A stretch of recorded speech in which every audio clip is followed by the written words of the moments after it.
Hi guys, welcome to current affairs funda. दोस्तों, IBPS clerk का exam 5 और 12 दिसंबर को कंडक्ट हो रहा है। मैं आपको लास्ट मोमेंट पर कुछ ऐसी चीजें बताऊंगा जिससे आप क्वांट में और भी अच्छा स्कोर कर पाएंगे। आपका टारगेट यही होना चाहिए कि अगर पेपर इजी आ रहा है तो लगभग 32 तक आप स्कोर कर सकते हैं। जो चीजें मैं आपको बता रहा हूं आपको उसी चीजों के ऊपर मल्टीपल टाइम रिवीजन करना है। ओके, और एक चीज आपको और बता दूं कि आपके पेपर में जैसा कि क्वांट होगा, रीजनिंग होगा और इंग्लिश होगा, तो इंग्लिश के 30 क्वेश्चन होंगे और क्वांट और रीजनिंग के 35 और 35 क्वेश्चन होंगे। तो दोस्तों, एक ये माइंड सेट आप करके जाएं कि जो आईबीपीएस क्लरिकल का प्री होता है ये ऑलमोस्ट पिछले 1-2 साल से काफी अच्छा आसान पूछा आ रहा है। इसी वजह से जब पेपर इजी आता है तो कट ऑफ भी काफी हाई होती है। तो आपके लिए प्रैक्टिस के लिए अभी ऑलिव बोर्ड ने एक आईबीपीएस क्लर्क बेस्ड एक टेस्ट तैयार किया है जिसका लेवल ऑलमोस्ट इजी है और आप इस पेपर को एक बार दें। पेपर को देने के लिए मैंने एक लिंक आपको नीचे दे रखा है, तो ये कंप्लीटली फ्री है, कोई पे आउट आपको नहीं करना है इस टेस्ट को देने के लिए। अब यहां पर 100 क्वेश्चंस हैं, ठीक है, और 100 नंबर का ही है और 1 घंटे का टाइम दिया गया 20-20 मिनट करके। जो आपका आईबीपीएस में इंटरफेस रहता है ना, सेम वही इंटरफेस आपको यहां पर भी मिलेगा। तो जो लोग पहली बार एग्जामिनेशन की तैयारी कर रहे हैं उनके लिए दोस्तों काफी यहां से क्लू मिल जाएगा। अब मैं आपको मेन चीज बताना चाहूंगा कि आपका अगर टारगेट है कि 25-27 से लेकर 32 के बीच में, तो उसको अचीव करने के लिए आपको एक स्ट्रेटेजिक माइंड के साथ आगे बढ़ना होगा। और जैसा कि आप देख पाओगे कि अभी इस महीने में आपके पास 3 से 4 दिन बचे हैं और वहां पर 5 दिन बचे हैं। तो अगर ये पूरे हम 7 से 8 दिन की बात करें तो मुझे लग रहा है कि 7-8 दिनों में अगर आप डेली बेसिस पर 4-4 घंटे ही प्रैक्टिस करोगे तब भी दोस्तों इन टॉपिक को आप काफी अच्छी तरीके से कर लोगे, जो मोस्ट स्कोरिंग होते हैं किसी भी क्लरिकल प्रीलिम्स के एग्जामिनेशन में। ठीक है, अब यहां पर एक चीज आपको और समझना है कि जो आपका थोड़ा सा वीक टॉपिक है, ओके, उसको आपको और भी ज्यादा दोस्तों स्ट्रांग बनाना है। आपको यह नहीं करना कि मुझे नई चीजों के ऊपर मूव करना है, नई चीजों को बिल्कुल अभी के लिए अवॉइड करें। जैसे कि आपके मन सवाल होगा कि अभी मेरा प्रोबेबिलिटी नहीं हुआ है, परमुटेशन कॉम्बिनेशन नहीं हुआ है, या फिर मेरा मेंसुरेशन का टॉपिक बचा हुआ है। आप इन नए टॉपिक को बिल्कुल भी टच मत करो। मैं आपको बता दूं कि जो आपके थोड़े से कमजोर टॉपिक हैं उनके ऊपर आप और अच्छा काम करो ताकि वो दोस्तों स्ट्रांग हो जाएं। अब इसके लिए जो मैंने आपको 3-4 पॉइंट में चीजें बताई हैं, इस पेज को बहुत ध्यान से देखना। देखो, पूरा पेपर 35 नंबर का होता है आपका। अगर एक पेपर जेनरिक फॉर्मेट में आ रहा है, ठीक है, तो आप ये मानकर चलें कि आपके क्वेश्चन पेपर में रॉन्ग नंबर सीरीज या फिर मिसिंग नंबर सीरीज के क्वेश्चन देखने को मिलेंगे जो कि 5 नंबर के होंगे। इसके बाद आपका एक क्वाड्रेटिक इक्वेशन का सेट होगा जो कि आपका 5 नंबर का होगा। ठीक है, आप ये मानकर चलें कि सिंप्लीफिकेशन के या तो 10 हो सकते हैं या तो अप्रोक्सीमेशन के 10 होंगे या फिर 5 और 5 दोनों के क्वेश्चन हो सकते हैं, 5 सिंप्लीफिकेशन और 5 अप्रोक्सीमेशन के। तो यहां पर ये 10 हो जाता है। तो टोटल आप देखो 20 नंबर का ये पहली वाली चीजों से है। तो आप हमेशा माइंड सेट करके जाएं कि ये आपके जो 20 मार्क्स हैं ये 100% मुझे ठीक करने हैं। अब इन 100% ठीक करने के लिए, 20 मार्क्स को अचीव करने के लिए आपको क्या करना है कि जो रॉन्ग नंबर्स हैं या फिर मिसिंग टर्म्स हैं इनके ऊपर दोस्तों मल्टीपल टाइप के आपको क्वेश्चंस बनाने हैं। एक सेट मैंने भी बनाया हुआ है, उसका लिंक मैं आपको दे दूंगा। उसमें क्या किया था कि 10 क्वेश्चन लास्ट ईयर के पूछे गए वो मैंने सॉल्व किए थे जो कि आपके रॉन्ग वाले थे। ठीक है, तो आप ऐसे टारगेट बनाए कि डेली आपको लगभग 2-2 सेट बनाने हैं और कोई भी प्रीवियस ईयर की बुक उठा लो, चाहे वो प्रैक्टिस की बुक हो या फिर वो पीओ की बुक हो, किसी भी चीज की बुक हो जिसमें रॉन्ग नंबर दिए गए हो। आपको अपने अंदर कॉन्फिडेंस लेकर आना है कि मैं पेपर में क्वेश्चन तभी बना पाऊंगा जब आप अपने यहां पर घर पर बैठकर बहुत सारी प्रैक्टिस कर पाओगे। तो डेली 2-2, 3-3 सेट बनाओ 5-5 क्वेश्चन के और ये 7-8 दिनों तक करो। इससे आप मल्टीपल टाइप के क्वेश्चंस को क्रैक कर पाएंगे। ठीक है, तो ये आपको बनाना है पहली चीज। तो आपके 5 नंबर यहां से फिक्स हो जाएंगे।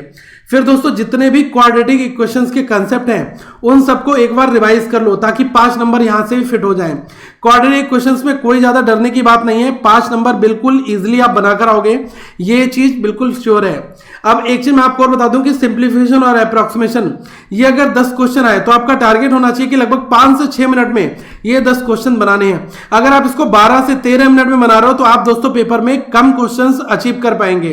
तो आपको कैलकुलेशन पर बहुत ज्यादा ध्यान देना है। तो इन 7-8 दिनों में पहली चीज, एक तो टेबल की रिवीजन कर डालो, स्क्वायर रूट डालो। ठीक है, स्क्वायर रूट पता होने चाहिए, क्यूब रूट पता होने चाहिए और क्यूब निकालने की टेक्निक। ठीक है, और जो आपका ये बोर्ड में वाली चीजें होती हैं वो चीजें, तो अगर आप इन सारी चीजों को एक बार कर लोगे एटलीस्ट, तो इससे दोस्तों आपको ये कैलकुलेशन वाली चीजों में बहुत आसान मिलेगा। अगर आप चाहते हो कि मैं इन सारे टॉपिक के ऊपर एक बार आपको रिवीजन करा दूं, ठीक है, तो आप लोग अपनी रिक्वेस्ट दो कमेंट में ताकि मैं इन टॉपिक के ऊपर आपको पेपर से पहले हर एक सेक्शन में एक एक करके जितना जरूरत है उतना मैं आपको करा दूं, ठीक है। लेकिन आप लोगों की मैक्सिमम रिक्वेस्ट आएंगे तभी मैं इस टॉपिक के ऊपर काम करूंगा, ओके। अब ये दोस्तों मैंने जो आपको बताया ये एक मतलब जेनरिक पेपर है, मतलब ऐसे पेपर ऑलवेज देखने को मिलते हैं, लेकिन जब पेपर ही मल्टीपल शिफ्ट में हो रहा है, 4-5 शिफ्ट पहले दिन है, लगभग 8 से 10 टोटल शिफ्ट होंगी 2 दिनों में, तो आपको यहां पर देखना पड़ेगा कि रेस्ट ऑफ द सीन में हम क्या और कर सकते हैं। देखो एक डीआई आपका ये 5 नंबर का होगा, 10 नंबर के आपके वर्ड प्रॉब्लम्स और अर्थमेटिक होंगे, तो 20 और 15 35 का ये पेपर आपका बनेगा। लेकिन दोस्तों जैसा मैंने आपको बताया कि पेपर मल्टीपल शिफ्ट में हो रहा है, 8-10 शिफ्ट आपकी होंगी दोनों दिन मिलाकर, तो इस केस में और भी क्या क्या चीजें बन सकती हैं उसको बिल्कुल हमें इग्नोर नहीं करना है।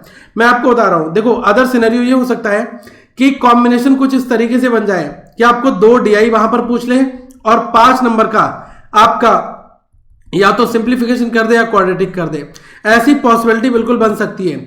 या फिर वो क्या करें कि जो क्वांटिटी कंपैरिजन वाला क्वेश्चन है Q1 Q2 का, Q1 Q2 डाल दें और इसकी जगह पर जो नॉर्मल क्वाड्रेटिक है वो आपका ना पूछा जाए। नॉर्मल क्वाड्रेटिक दोस्तों ये वाला होता है ax square plus bx plus c equal to 0। ऐसे आपको 2 इक्वेशन दी होंगी, दोनों में x1 और x2 और y1 और y2 के रूट फाइंड आउट करके आपको कंपेयर करना होता है। एक तरीका ये वाला होता है क्वांटिटी कंपैरिजन वाला। इसमें बेसिकली क्या सीन चलता है कि आपको 2 क्वांटिटी दे दी जाती है, क्वांटिटी 1 और क्वांटिटी 2। इसमें लैंग्वेज प्रॉब्लम होती है कि एक आपको टाइम एंड वर्क का क्वेश्चन दे दिया जाएगा या फिर SICI का, फिर यहां पर दे दिया जाएगा कि जो SI है वो आपका है 430, तो आपको कंपेयर करके बताना है कि Q1 बड़ा है Q2 से, तो पहले एक क्वेश्चन में सॉल्व करो, हो सकता है यहां पर भी सॉल्व करने को दे दे। तो ये कंप्लीटली लैंग्वेज प्रॉब्लम बेस्ड होते हैं क्वेश्चंस, ठीक है।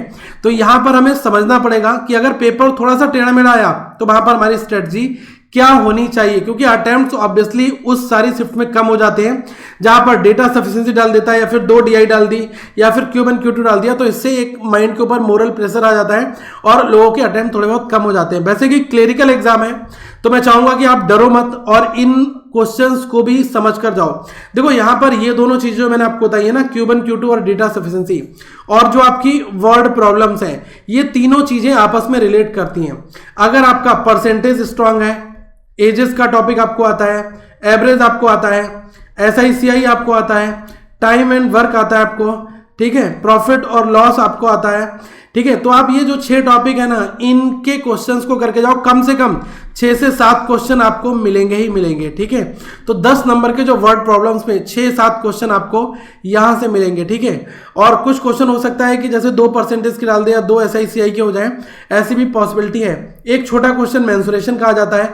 अब मेंसुरेशन में बहुत ज्यादा कुछ नहीं करना है, मेंसुरेशन में केवल एक तो आप स्क्वायर के बारे में पढ़ जाओ, क्यूब के बारे में पढ़ जाओ और साथ में जो आपका सर्किल है इसकी सारी प्रॉपर्टी पढ़ जाओ। ये 3 तो बेसिक चीजें हैं और इसमें आपको डायगोनल भी पढ़ना है, ठीक है, इनका आपको जो परिमाप निकालना है, ठीक है, वो भी आपको देखना है। तो ये चीजें अगर आप कर जाओगे तो आप पेपर में काफी अच्छी तरीके से क्वेश्चन को कवर कर पाएंगे, क्योंकि बेसिक क्वेश्चन आया मेंसुरेशन का तो आप कर लोगे। अगर 3D वगैरह पूछ रहा है, ठीक है, टोटल सरफेस एरिया निकालो, ये करो वो करो, तो आप वहां पर वैसे भी छोड़ कर आओगे। तो कोशिश करो कि जेनरिक चीज हमें कर लेनी है मेंसुरेशन में, तो इसलिए ज्यादा टाइम वहां पर नहीं लगाना है, ओके।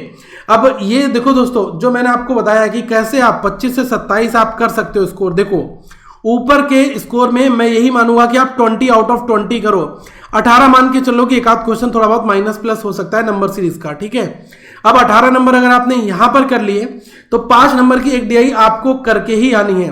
18 और 5 आपके कितने हो गए? 23 नंबर हो गए। अगर दोस्तों 10 क्वेश्चन में से आपने 4 से 5 क्वेश्चन भी बना लिए तो आप देख लो 27 आपका स्कोर हो जाएगा।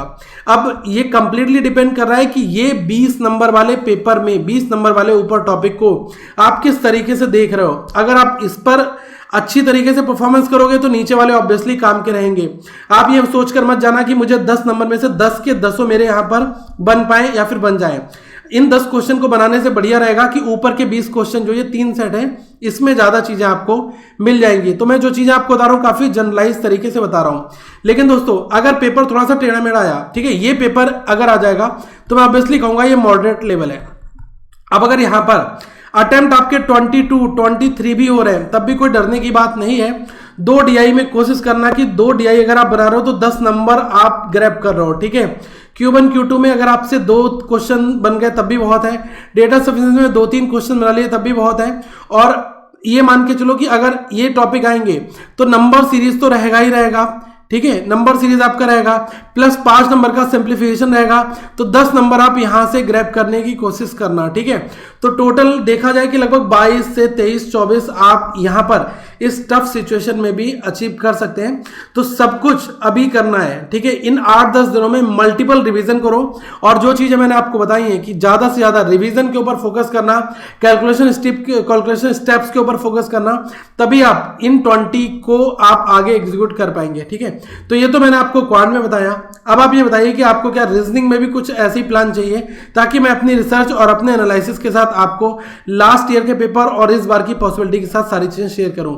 तो प्लीज कमेंट करके जरूर बताएं। और हाँ, जैसा मैंने आपको बताया कि ये 100 मार्क्स का पेपर आप एक बार बनाओ और आप अपना स्कोर बताओ मुझे कि कितना, टू बी ऑनेस्ट, आप स्कोर अटेम्प्ट कर पा रहे हैं। तो इससे थोड़ा सा आइडिया लग जाएगा कि हाँ भाई क्या लेवल चल रहा है और किस डायरेक्शन में आपकी प्रिपरेशन जा रही है। Okay, so all the best guys, अपनी तैयारी यूं ही आगे बढ़ाते रहो, और जितना भी टाइम मिल रहा है, एक एक दिन बहुत इंपॉर्टेंट है, मॉक टेस्ट को बनाना ही है और साथ में उसको एनालाइज करने में टाइम भी देना है। तो अभी जितना ज़्यादा हो सके उतने ज़्यादा कोशिश से बनाओ। और मैं ये जरूर कहूँगा कि जब 2 या 3 तारीख आ जाएगी तो उस टाइम पर डेली मॉक टेस्ट नहीं बनाना है, फिर हम कोई थोड़ा बड़ा हल्का फुल्का पढ़ेंगे, ठीक है। क्योंकि पेपर से पहले 1-2 दिन पहले अगर ज़्यादा प्रेशर ले लोगे तो पढ़ा हुआ वो भी खिसक जाएगा, ठीक है। तो हमें ध्यान रखना है कि मेंटेन करके चलना है। और अभी जो 2-4-5 दिन बचे हुए हैं, इन 5 दिन बहुत ज़्यादा मतलब वॉर ग्राउंड पर आपको प्रैक्टिस दोस्तों करनी पड़ेगी, ठीक है। फिर मिलेंगे अगली वीडियो में। आई होप आपको ये सेशन समझ में आया होगा। और रीजनिंग का है तब भी आप नीचे अपनी जो भी आपके बेसिक डाउट हैं, जो भी चीज़ें हैं, प्लीज़ नीचे कमेंट करके जरूर बताएं। और चैनल को अभी सब्सक्राइब करके सपोर्ट जरूर करें। और आई होप आप लोग वीडियो को लाइक भी करोगे, शेयर भी करोगे, ताकि और भी ज़्यादा से ज़्यादा आपके भाई बंधु इस चैनल से जुड़ पाएं।